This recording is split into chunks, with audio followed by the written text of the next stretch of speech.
Hello, you wonderful people, and welcome to another episode of Super-Fanta-Fi. This being a show where we talk about TV shows in the supernatural, fantasy, and or science fictional genre. For today's episode, I'm going to talk about the latest episode of Penny Dreadful's City of Angels. A lot of really interesting things went down in this episode, so let's break it down.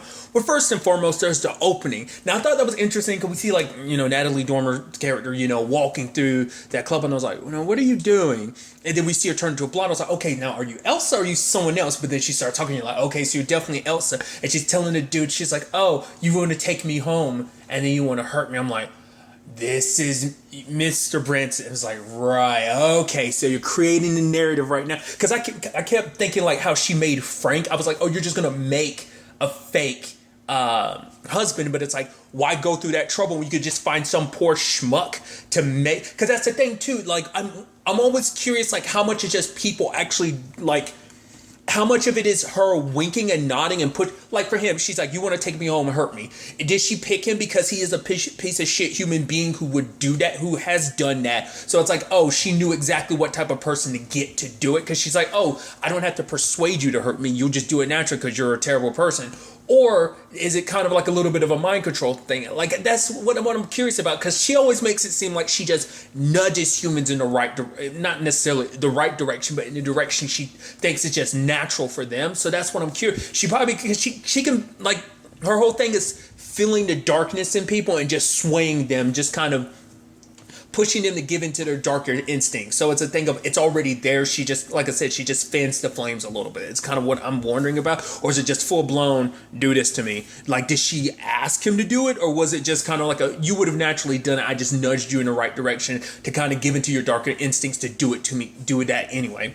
Regardless, the whole situation is interesting because Peter, kind of tying that story together. There's the whole thing with Peter. He's having a fun time with the family and everything. And I love, it's like, oh, like one of his sons, like, yeah, I got to sell this stuff. And his dad, he's like, will you buy one of them? He's like, I'll buy all of them. He's like, but won't it be cheating? And Peter's like, cheating. And I'm like, ooh, that's funny because your wife's sitting over there playing the game too. And you're just like, cheating.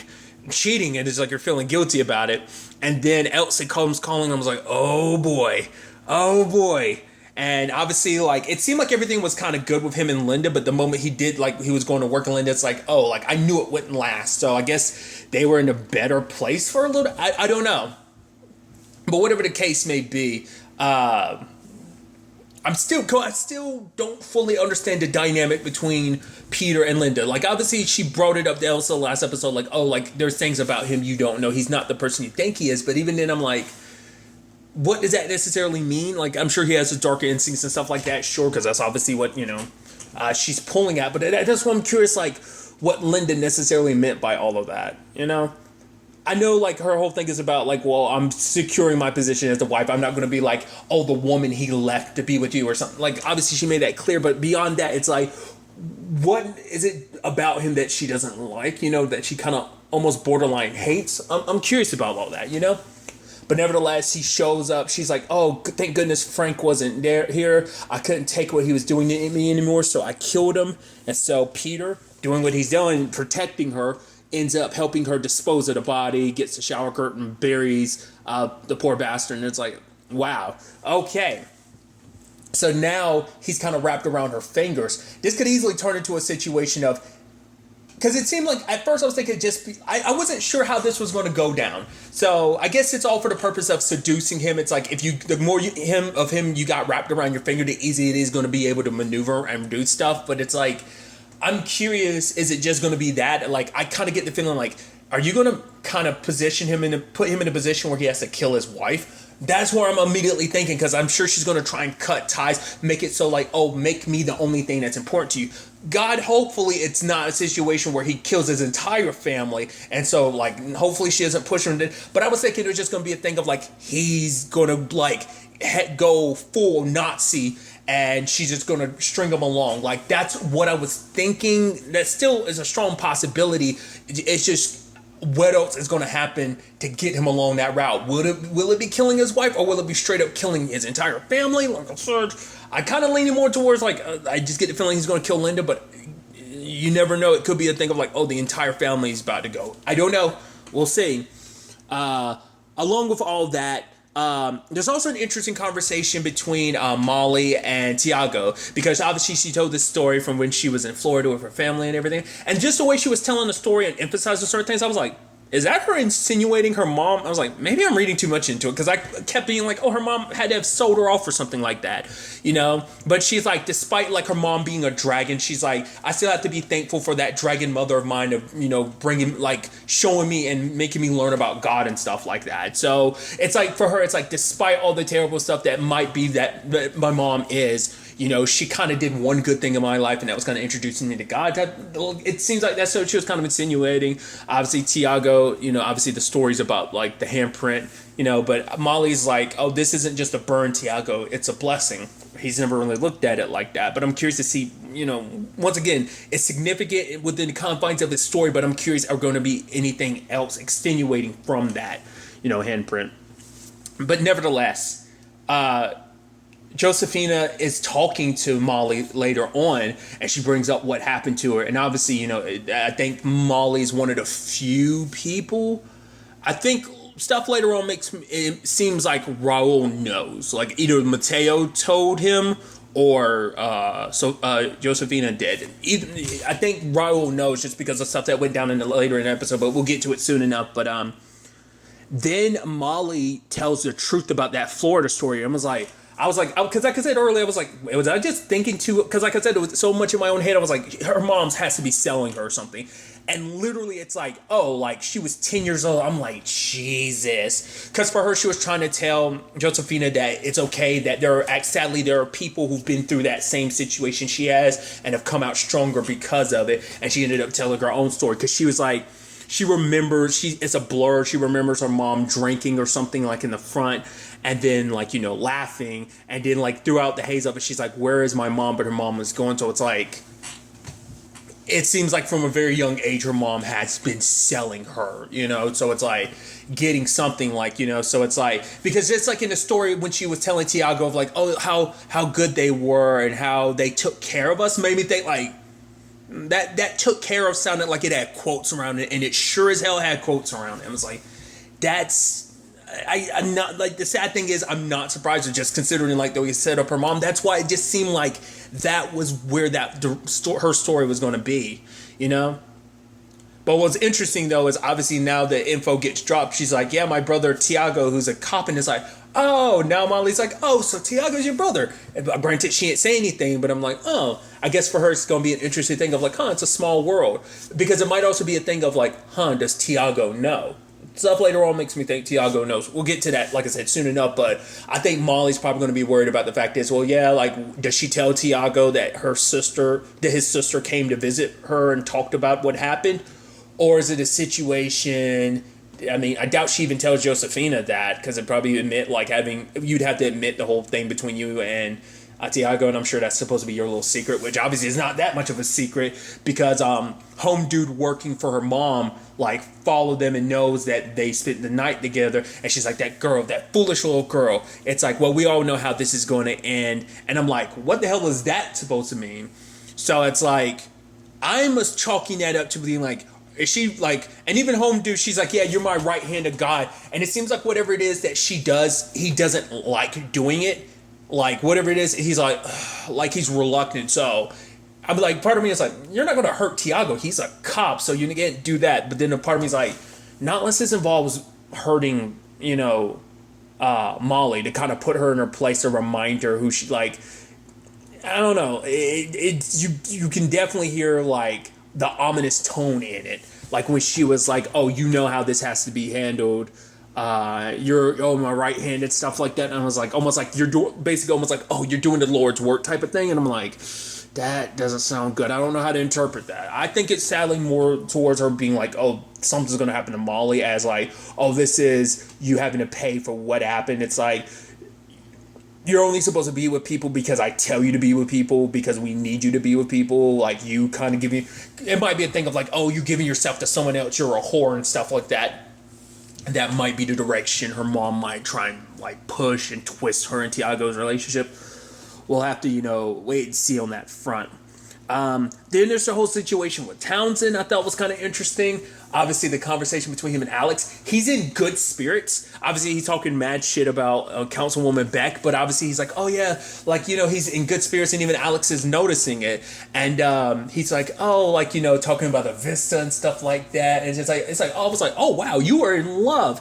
And obviously Alex is kind of like, I get it, you're in love, that's wonderful, enjoy the Vista or whatever, but don't talk about Kurt or anyone else, because obviously Councilwoman Beck could use this against you. Also, what would your dad think? So it's like, but there's that look. Once again, it's a look I feel like you only see on her when she's playing Alex. Is she's got this look of like, everything's not going according to plan. Like, it just seemed like, I don't think she was accounting on the fact is that it's like, oh, let him have his fun. Sure, I don't want anyone blackmailing him. This is our blackmail in case we need him to do something we need him to do, but I don't want to take the chance some regular Joe Schmo, like some random like person off the street who hooks up with tries to blackmail him later on. So, because she's got her plans and everything, but I think the fact is him falling in love with Kurt was not part of the plan, and it seems like it annoys her. Because the thing is, I think for her, everything is so black and white when it comes to humans. Like, oh, they're so easy to figure out, but obviously humans are complex. Even the biggest pieces of shit, human beings, are still complex. They're not that easy. It's not so black and white when it comes to humans. And I'm curious, is that what that's kind of pissing her off about? And then later on, Kurt shows up and everything. Part of me is like, did Alex send him, or is he doing that on his own? Because like, despite everything they're mixed up in, it might be a thing of like, yeah, I was sent here just to kind of keep you preoccupied, but it's like, honestly, I kind of like this. I mean, granted, who knows what he'll do if the truth ever comes out. Townsend could go crazy if he finds out like everything between him and Kurt is a lie, especially the longer it goes on. We'll see. And speaking of Kurt, we see that he catches Dottie and that college student talking. So it's like, we're gonna have to the dude Kurt reports to is like, yeah, we're gonna have to we'll deal with the boy later. So I'm like, it might be a situation where they might not wait too much longer before they just take what he's got. It's like, he's gotten this far, we'll figure out the rest along the way, or I don't know.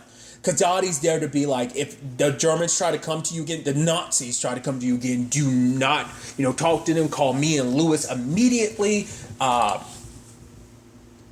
It's just, but now it's just kind of like, oh, now Dottie's caught in the crosshairs. I think more so than anything, they're probably waiting for Lewis more so than anything. But I think, he already lost 2 friends to these people. Like, I'm sure it's like, hopefully it doesn't turn into a thing of him losing Dottie too, because that would suck. But at the same time, that's going down. Like, obviously, there's a whole situation with, oh yeah, Riley's super dead, and Lewis is like, where the fuck have you been, Tiago? He's like, what's going on? It's like, Riley was killed, throat slit from ear to ear, thrown naked in front of the station, not only to humiliate him, but to humiliate the cops. Fact of the matter is, you said, oh, you want him dead in front of our captain, and he's like, at first I didn't know where Lewis was going with that, like, where you been? It's like, well, obviously, he can't tell that he was with Molly because that is his alibi, but also it would mean acknowledging the fact is that he went where Lewis told him super not to go. Even the captain was like, oh yeah, Lewis said that Molly girl was a potential suspect in the Hazlitt murders, right? So probably not the best thing to kind of show up, with that. So it's like, that's why he's keeping it super personal. But regardless, the fact of the matter is, obviously Tiago's like, it wasn't me. And obviously, he believes him.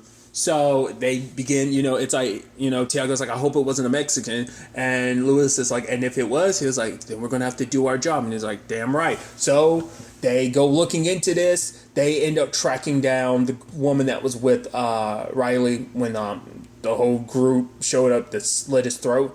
And lo and behold, because obviously she's like, yeah, like it was Rico. He was there along with some other people, and then she described like the bandage that Mateo had on and everything, and obviously it was super fresh in Tiago's mind, so he's like, fuck, he knows his brother's behind this. Granted, he's not letting Lewis know. It's like, yeah, we gotta go see my brother. Kind of beating around the subject while Lewis is around, but yeah. Then there's the whole situation with Lewis spending time with Maria. It's like, and it was interesting too, because we got a little insight into like all these different, Santa Muerte statues.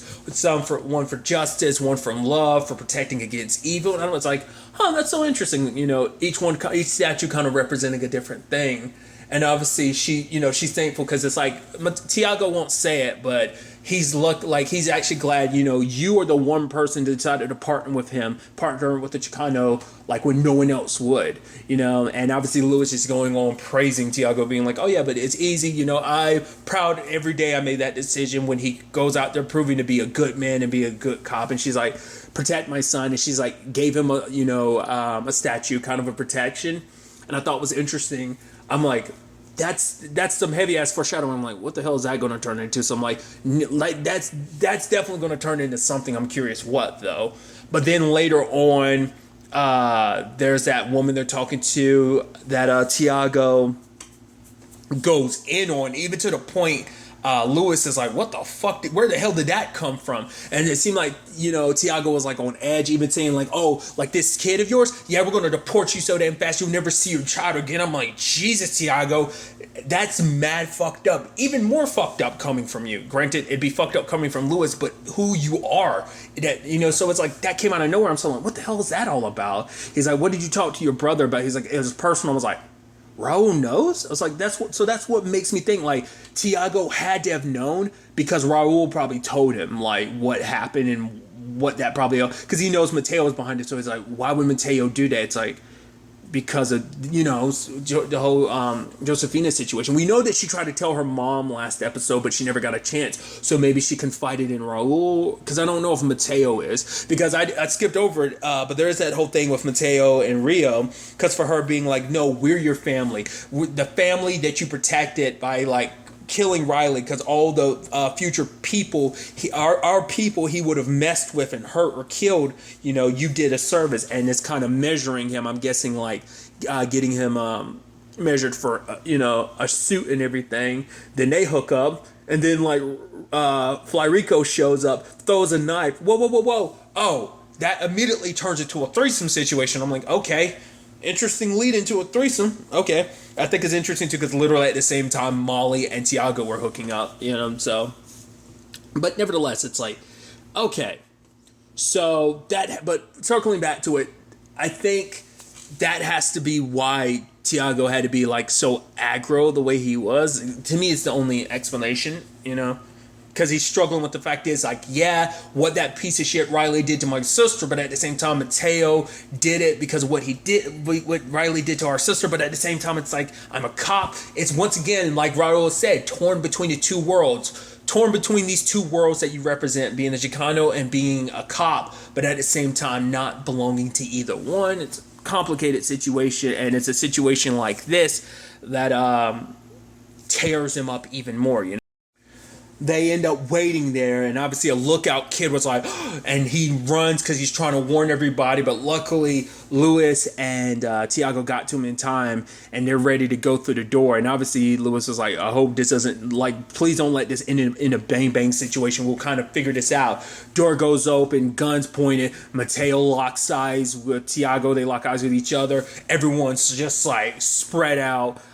Rio and the other dude end up running. She gets away. He doesn't. Mateo is running with Rico. Obviously, Tiago had to go after one. He goes after Mateo, and he's got the gun pointed. And it's like, okay, you're pretty good at shooting brothers, so go ahead. He's like, did you kill Riley? And he's like, yeah, I did it with my own hands. And if he was right here in front of me, I'd do it again.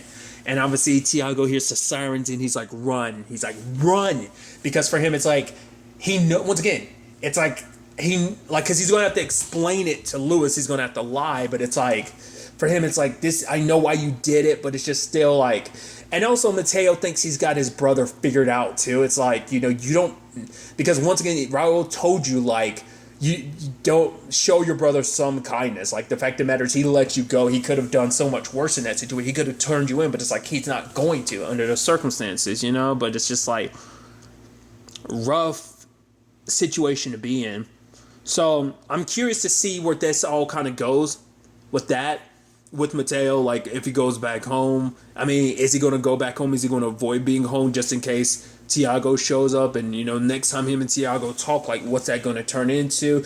Are all four siblings going to have a conversation about this? Like, because for Mateo, it's like, oh, I did something, you didn't know what was going down, I did something that none of you were willing to do.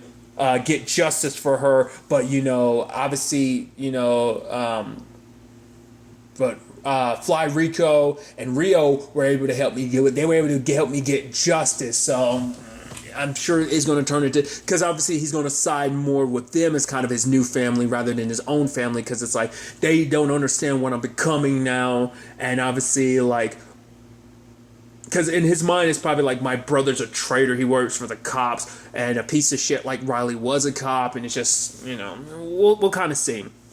An element to this whole thing too I've also been thinking about, it's like, I might have brought this up. I was thinking about it, but I don't remember if I brought it up at the beginning. But if I did, I'm sorry. But if not, here it is. I think it's so interesting that Santa Muerte just lets her sister run wild like that. It's like all the like human stuff going on. I get it, but at the same time, it's just kind of like you're distancing yourself from humans. I mean, pretend like you want to, or try to numb yourself to it, but you still do care about humans, whether you admit it or not. But it's just a thing of like, I guess it's like you got your job of ferrying souls, so it's kind of like you do your thing, and I guess your sister's got her own, like, in the grand scheme of the cosmos and everything, like, she has her part of to do and play in the grand scheme of, like, she has her own role, much like you, so it's like you don't interfere. But I'm like, I still would think like you do something to stop your sister from kind of going nuts, like she is kind of pulling all these different strings like that. But like I said, it's kind of, that's her business. What she does to humans, I don't care about them like that. But we'll see.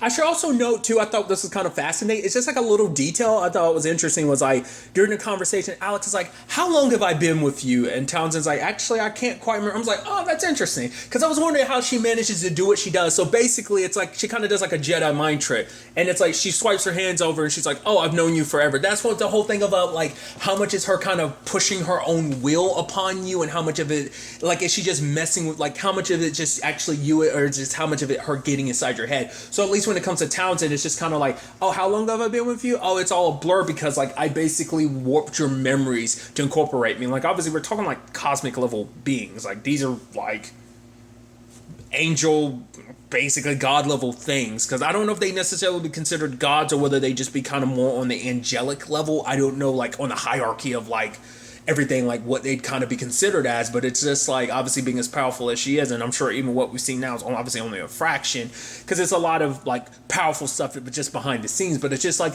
I just thought that was interesting for her to kind of be like, oh yeah, like I can basically implant myself in your memories, just because even he's like, I don't actually know how long you actually have been. It's just kind of weird. It's almost like you just showed up one day, and it's just kind of like, but I guess to keep you from questioning it too much, she's able to kind of warp your brain, because I'm sure she did the exact same thing with Fly Rico. She just popped up, he's like, actually, how long have I known you? So it's probably that exact same type of thing. Once again, it's just like a little detail about that character. I just thought that was kind of interesting. Regardless, either way, I'm interested to ultimately see where all of this ends up taking us going forward into the next episode. But really, that's all I want to talk about. Till the next time we meet, be happy, be safe, live life to the fullest, and enjoy it. Good day and goodbye.